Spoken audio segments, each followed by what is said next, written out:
Al llegar a la región de Cesarea de Filipo, Jesús preguntó a sus discípulos: ¿Qué dice la gente sobre el Hijo del Hombre?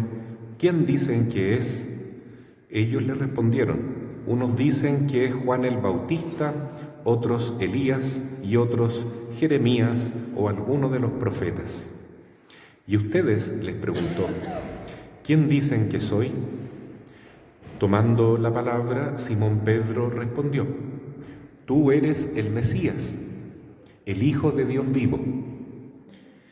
Y Jesús le dijo: Feliz de ti, Simón, hijo de Jonás, porque esto no te lo ha revelado ni la carne ni la sangre, sino mi Padre que está en el cielo. Y yo te digo, tú eres Pedro, y sobre esta piedra edificaré mi iglesia, y el poder de la muerte no prevalecerá contra ella. Yo te daré las llaves del reino de los cielos. Todo lo que ates en la tierra quedará atado en el cielo, y todo lo que desates en la tierra quedará desatado en el cielo. Entonces ordenó severamente a sus discípulos que no dijeran a nadie que él era el Mesías. Palabra del Señor.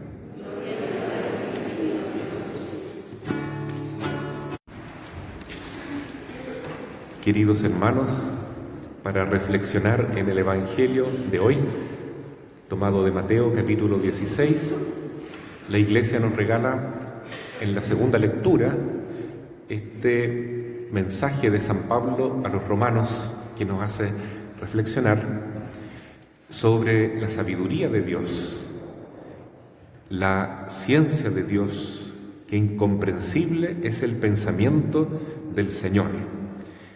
¿Cómo nos ama Dios? Y qué importante es tomar en cuenta esto, porque el Señor es nuestro Padre, es nuestro Creador. Él tiene un plan para nosotros, para cada uno de nosotros. Hay un llamado, una vocación, un camino hecho a la medida para que todos lleguemos al cielo, a la vida eterna, a ser felices ya en este mundo, participando de la santidad de Dios, en la libertad de los hijos de Dios. Entonces es importante, hermanos, centrar nuestra vida en Dios, amar a Dios sobre todas las cosas y reconocer que los planes que tiene el Señor son infinitamente mejores que nuestros planes, que nuestros proyectos, que nuestras visiones o perspectivas del mundo, de la vida, inclusive de la Iglesia, porque el tema que se trata hoy día es acerca de la Iglesia. Estamos en una época cultural un poquito relativista, en que todo es relativo a mi parecer, a mi punto de vista, a mi gusto, a mi sentir. Entonces muchas veces yo digo, voy a la iglesia si tengo ganas, voy a la misa si quiero, si me nace. O digo, no voy a la iglesia porque no me cae bien el curita o la gente que va a la iglesia no me gusta como es. Entonces nos damos muchos motivos para participar o no participar, que tal vez, como nos dice hoy el Evangelio, podemos repensarlo. La verdad es que como Iglesia Católica nosotros tenemos un don y una responsabilidad muy grande, porque es la Iglesia que verdaderamente fundó nuestro Señor Jesucristo. Y eso queda reflejado en el Evangelio que hemos escuchado. En el capítulo 16, Jesús, estando en Cesarea de Filipo, la región donde nace, simbólicamente, ¿no?, para este gran signo, el río Jordán, ¿cierto?, donde fluye el río Jordán, ¿no? Ahí nace también la Iglesia cuando Cristo hace esta pregunta: ¿quién dice la gente que soy yo? Es una encuesta. Entonces, esa es la opinión, ¿cierto?, de la gente, de la mayoría. Pero a Jesús lo que le importa, en verdad, es lo siguiente: ¿qué pensamos nosotros? Cada uno de nosotros, ¿qué posición tiene respecto a Cristo? Con referencia a la Iglesia, en relación al camino cristiano, que es fundamental, porque Jesús es la puerta que lleva al cielo. Claro, es una puerta estrecha, pero es la única puerta que hay. No existe otro camino, no existe otra posibilidad de ser feliz, de llegar a la salvación, de liberarnos de tantos males que nos rodean actualmente, pero que nada nos pueden hacer si estamos con Cristo en el corazón. Entonces, Jesús es lo fundamental. Pero la pregunta es, ¿cómo queremos llegar a Cristo? ¿A mi manera? ¿Quiero ser un católico a mi modo, a mi manera? ¿O como dice Jesús? Esa es la gran pregunta, ¿no? Por eso dice Jesús después, ustedes, ¿quién dicen que soy yo? ¿Quién soy yo para ustedes? Ante la primera pregunta era fácil responder, ¿no? Dicen esto, dicen lo otro, dicen aquello. Unos dicen que eres un profeta, como Jeremías, como Elías, como cualquier profeta, ¿no es cierto? Pero ninguno de ellos acierta. Y ahora, ustedes, ¿quién dicen que soy yo? Y ahí toma la palabra Pedro, quien en realidad se llamaba con su nombre de pila Simón, Simón hijo de Jonás o Barjona. Y él dice, inspirado por el Espíritu Santo, claramente, tú eres el Mesías, tú eres el Hijo de Dios. Y lo dice de un modo tan así como comprometido, ¿no es cierto?, con el corazón, con toda su vida, con todo su ser, que Jesús se alegra mucho. Y le dice, feliz eres tú, Simón. Estás hablando inspirado por el Espíritu Santo. Y en ese momento Cristo funda la iglesia, que hoy llamamos nosotros la Iglesia Católica, pero que Jesús llama mi iglesia. No es cualquier iglesia.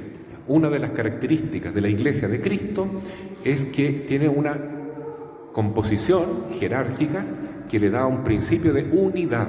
Jesús no quería muchas iglesias pequeñas como islas, ¿no es cierto?, donde cada uno puede interpretar como quiera la Biblia, ¿no?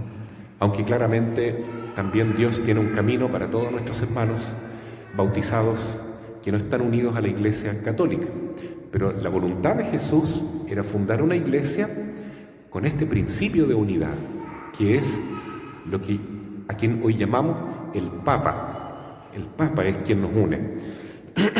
Porque así lo dice Jesús, Mateo capítulo 16. Yo te digo, Simón, ahora tú te llamas Pedro. Pedro porque sobre esta piedra, Pedro, piedra, lo mismo, sobre esta piedra edificaré mi iglesia. Y el poder del infierno no la podrá vencer. A ti te daré las llaves del reino de los cielos. Lo que tú ates en la tierra quedará atado en el cielo, y lo que desates en la tierra quedará desatado en el cielo. Es decir, Jesús es el verdadero guía de la iglesia. Jesús es el jefe, es el rey. Esa es la respuesta de Pedro, ¿no? Tú eres el Mesías, significa tú eres el rey, tú eres el que manda, tú eres la cabeza, tú eres la cabeza, tú eres la piedra fundamental, esa piedra de tropiezo para quien no quiere aceptar a Jesús y esa piedra de salvación para quien acoge ser parte de este plan de Dios. Bueno, pero Jesús le responde, y tú también eres piedra, eres Pedro, eres piedra, porque después de Jesús, Cristo quiere que nosotros sigamos como cabeza visible de la iglesia al Papa. Y esa es una característica fundamental de nuestra iglesia, ¿no? Jesús no quiere una iglesia, es decir, la palabra iglesia significa familia, más concretamente congregación, asamblea, pero con un sentido de familia. Y una familia que tenga un papá. Por eso al Papa, que es el sucesor de Pedro, le decimos Papa, papá, es un papá.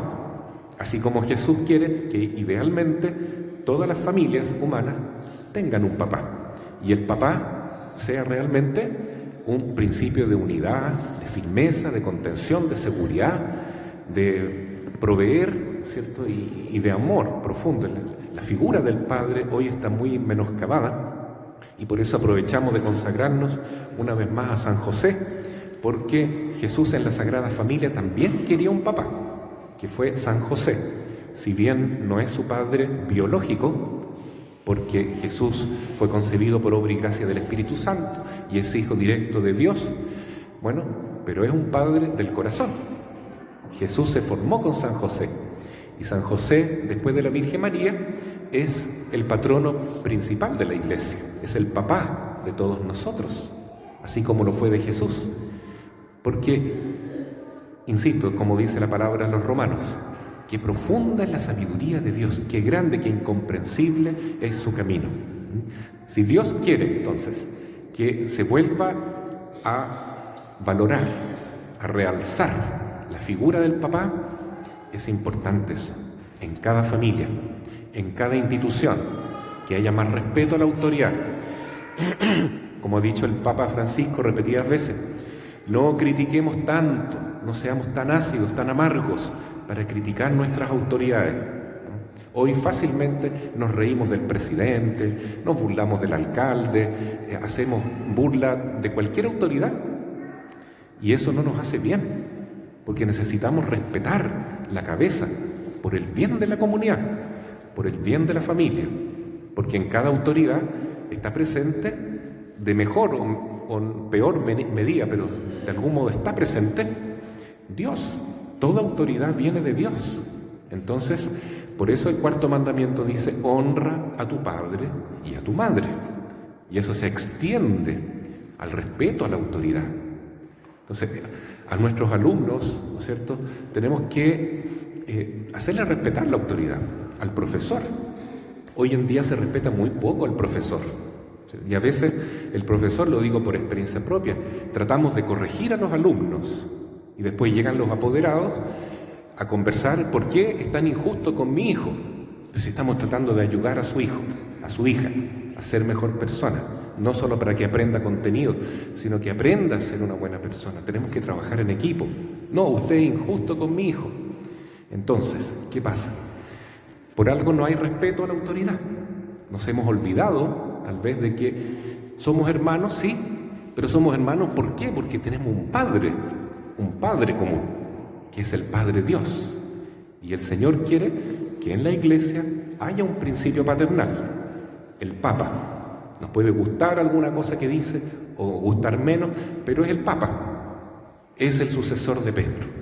Y hay que honrarlo, respetarlo, rezar por él. Él mismo pide oración porque él se equivoca, también comete pecados, como todo ser humano, se confiesa, como todo cristiano, debería confesarse, pero él dice: recen por mí.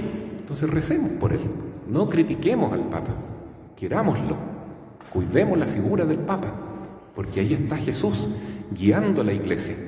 Es que no me gusta que el Papa hizo tal cosa, que dijo tal otra. ¿Quién guía a la Iglesia, hermanos? Es el Señor, es Jesús. Él gobierna la Iglesia. El poder del infierno no la podrá vencer. Es cierto que el diablo hace su juego también en forma escondida, en forma larvada, ¿no es cierto? El demonio va creando intrigas, va haciendo cosas que no son buenas finalmente, malos frutos que se ven también. Pero no nos escandalicemos. Nuestra familia es nuestra familia.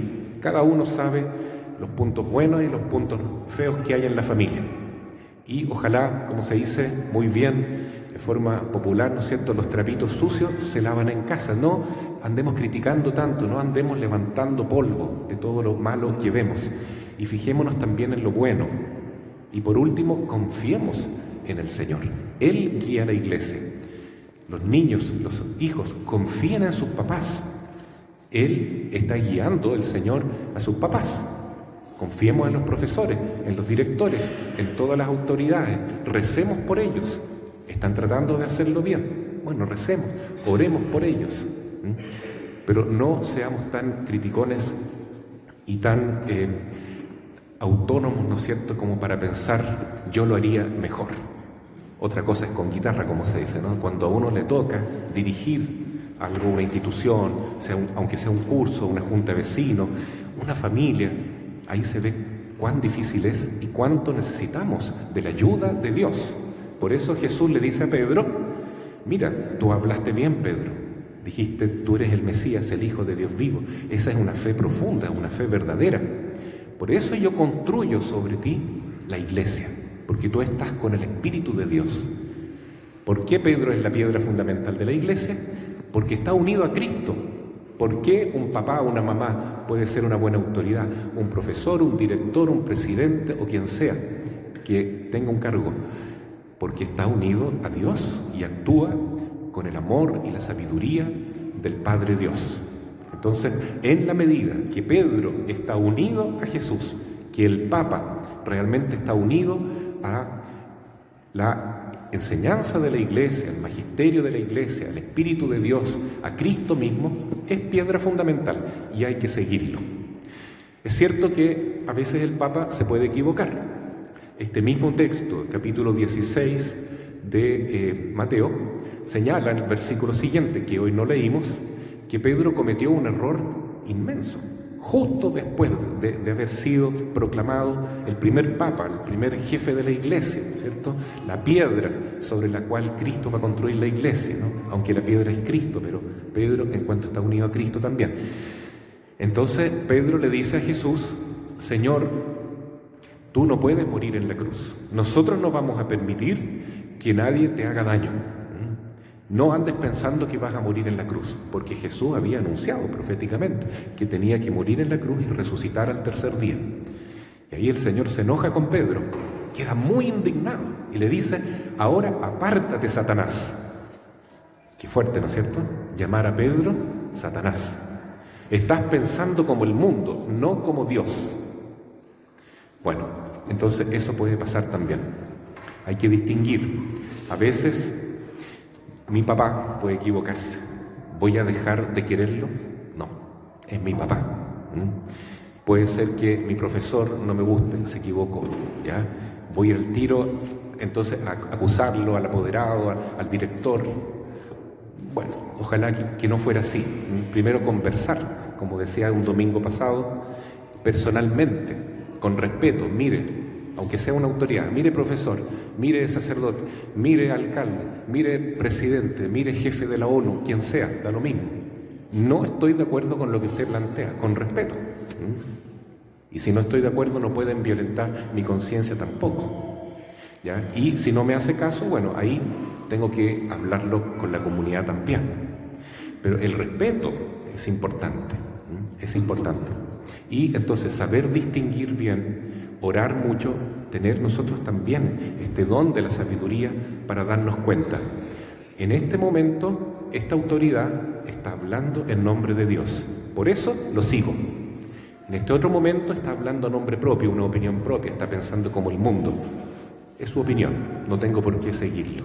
Cada uno entonces tiene que ejercer su propia razón para distinguir, para discernir cuándo debemos seguir a la autoridad que legítimamente está unida a Cristo, a Dios. ¿Para qué? Para que así no caigamos en idolatría. Tampoco se trata de idolatrar, de tratar como un Dios a la autoridad, porque toda autoridad humana también se puede equivocar.